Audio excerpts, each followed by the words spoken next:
It seems we are entering a pretty scary time when it comes to commentary channels on YouTube, especially if you are leaning more conservative. I know, shocker, conservative channels being censored on YouTube, but Matt Walsh, Sara Gonzalez, Tim Pool, and more have come out and said that yesterday, all in the same day. All of their channels had either videos removed, strikes put on their channel, or even their entire channel demonetized like Matt Walsh's. It's pretty crazy. It's pretty insane that it's their channels getting removed. The people who are all talking about the Dylan Mulvaney, Bud Light situation, and also the Mr. Beast Chris situation, they're all talking about that. So I don't know which one it is that's really setting YouTube off, that's really getting YouTube pissed off at them, but it's one of those things, one of those stories, I'm sure, is really setting YouTube off and really saying, hey, we have to silence these people. They've been speaking too many facts. They're speaking too many truths. They're exposing too much. Who knows? If you followed during the Eliza Blue situation, you know that Eliza Blue also got YouTube videos taken down for absolute nonsense, for absolutely nothing. And we still never got an explanation on that. Like, we all said that we were going to stand our ground and not stop until we get the answers for why these videos are getting removed. And eventually we just never really got those answers. We just kind of faded. That story just kind of faded away. So I wonder if this situation is going to be the same. I don't think so, though, because it wasn't like entire channels were getting demonetized with the Eliza Blue situation. It was just videos here and there getting demonetized, a bunch of videos getting removed, and a lot of people getting banned off of Twitter. It's insane. I don't think Brittany Venti ever got unbanned until she actually deleted the tweet that she was banned for that violated 0 rules. And Elon Musk claims to be running a free speech platform over here. I don't buy it, man. But back to the YouTube stuff with Matt Walsh, Sara Gonzalez, and Tim Pool. Like I said, dude, scary, scary times it seems like we're heading into. Here's what Matt Walsh said. He said, as I announced during my speech tonight, YouTube has demonetized my show and threatened to ban us if we don't respect the pronouns of trans people. I'd rather take my show off YouTube than cooperate with that nonsense. So I am, starting Monday, you can find my show for everyone on the Daily Wire. We'll post it here on Twitter too and on every other platform where you get your podcast. I'm not going to forfeit my integrity for the sake of YouTube ad revenue, but I'm also not going to go off in the hill to Lynn somewhere and languish in obscurity. We're going to make the show bigger and more accessible on even more platforms. That's how we're responding. So I respect that a lot. I definitely think Matt Walsh is in a good position to take a stand here, because don't get it twisted, Matt Walsh does get a lot of money. I think he announced in his speech that he makes over $100,000 per month in just ad revenue from YouTube. But if you don't know how ad revenue works on YouTube, you only get, depending on what type of content you make, YouTube on my videos makes about $14 per 1,000 views, and I only make about a little bit less than $4 per 1,000 views. So if Matt Walsh is making $100,000 a month off of YouTube ad revenue, think about how much money YouTube is making off of Matt Walsh. So it's a big hit for YouTube as well. Obviously, it's not as big of a hit as it is for Matt Walsh, but it definitely is a big hit. I mean, that's a lot of money that's being lost per month from YouTube, and obviously a lot of money from Matt Walsh as well. It sucks that he got hit. It sucks that other people are getting hit as well, because, you know, it's like I said, it's happening all on the same day. It seems like it's somewhat of a coordinated attack. Maybe there's something going on, man. Maybe there's something weird going on.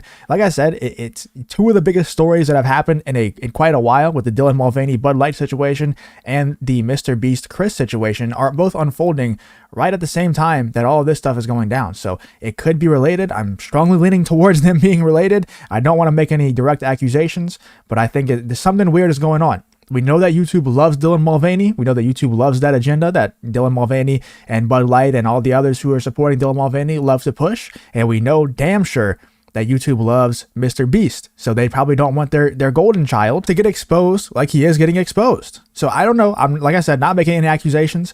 I'm just thinking that this situation is pretty fishy, man. The fact that Matt Walsh got hacked, he's having all these threats made to him and his family, and then he gets demonetized a day later. It's kind of strange. Here's a Sara Gonzalez tweet. My YouTube channel has 3 videos removed today and received a strike for telling the truth about transgenderism. Timcast had 2 videos removed on his channel. They demonetized Matt Walsh's entire channel. They want to censor us out of existence. I am exploring the avenue of Rumble, but please know that the decision for the show itself is not my decision to make. Leftist flexing because they're losing the narrative. Thanks for all you do, says Jonathan Stickland. I agree, man. I definitely agree. Whenever you can't actually compete in the marketplace of ideas, what do? You just ban the ideas that you can't compete with. If you can't argue the idea, then you just ban them. You know, especially leftists have the power right now, man. They run big tech for the most part outside of Elon Musk. And I would say that he was probably a leftist previously to all this lunacy that's going on here. Sara Gonzalez responds to that and says, we will never surrender. I hope that they do take a stand, because like I said, people like Matt Walsh, Sara Gonzalez, these people who are signed to these major news networks like The Blaze or like the Daily Wire, whatever the case is, those people are definitely in a good position because they don't have to rely solely on ad revenue. Whereas like an independent YouTuber who's not signed to one of these networks, maybe like even Tim Pool, obviously he does have his own network, so I think he would be okay if his channel did get demonetized because he has Timcast, you know, the website and everything, and they post exclusive content there to members. So I'm sure that they would still stay afloat. But whenever these people like Matt Walsh or people like Ben Shapiro or, you know, people like Sara Gonzalez who get their channels hit, they're in a good position to take a stand and say, you know what, YouTube, I'm willing to take my ad revenue hit in order to continue to push the narrative that is honestly saving the Western world. Like this is the only narrative that's left that gives the Western world a chance. If we let them just ban all these ideas away, let them censor all these ideas away, the Western world will end up falling. Like there's just no doubt about it. I know it sounds insane. It's not a conspiracy theory. It's not really that far out there, man. If we let the ideas of the common sense people, of the people with actual morals and principles like Matt Walsh, if we let them just go by the wayside because we're scared of YouTube censorship, it's the end of the Western world. So it's up to people like Matt Walsh, like Sara Gonzalez, like Tim Pool to not back down, to continue pushing that narrative forward because they will be okay. Like I said, they're still going to get paychecks from the Daily Wire, from the Blaze. Tim Pool still has his members only stuff on his website. He has a ton of members. He brags about that all the time. So he'll be completely fine, and all the rest of them will be fine as well. He said, we had 2 videos removed by YouTube, Matt Walsh responding to the employee who quit, and our entire latest episode with Brandon Straka got removed. Says Tim Pool. They said it would not affect the channel. I asked for an explanation as to what violated the rules, and I'm waiting to hear back. That was Tim Pool 14 hours ago. Said that, and I guess he still never heard back, or maybe he just hasn't published what he heard. But as of now, recording this video, Tim Pool still has not put out an explanation for why his channel got some videos removed. And of course, a lot of people are in the replies to Sara Gonzalez, to Matt Walsh, and to Tim Pool, all saying go to Rumble. And a lot of them saying they are. You know, Matt Walsh says, for those asking, yes, we are on Rumble too. I guess I'll take this chance to plug my Rumble channel for the first time, just in case. Hopefully nothing happens, and I don't think it will. But just in case, I'll plug my Rumble channel. That link will be in the description and probably in the pinned comment as well if you want to follow me on Rumble, just in case anything happens. You know, if you want to go give me a follow over there. I post all my videos that I post on YouTube on Rumble as well. And I think a lot of these people like Matt Walsh do the same thing. But Matt Walsh and Sara Gonzalez and Tim Pool might be leaning much more heavily into Rumble going forward, man. And it's YouTube pushing more people to Rumble every single day. And I'm sure Rumble's ecstatic about this. I'm sure Rumble is very happy that people like Matt Walsh is getting demonetized because it's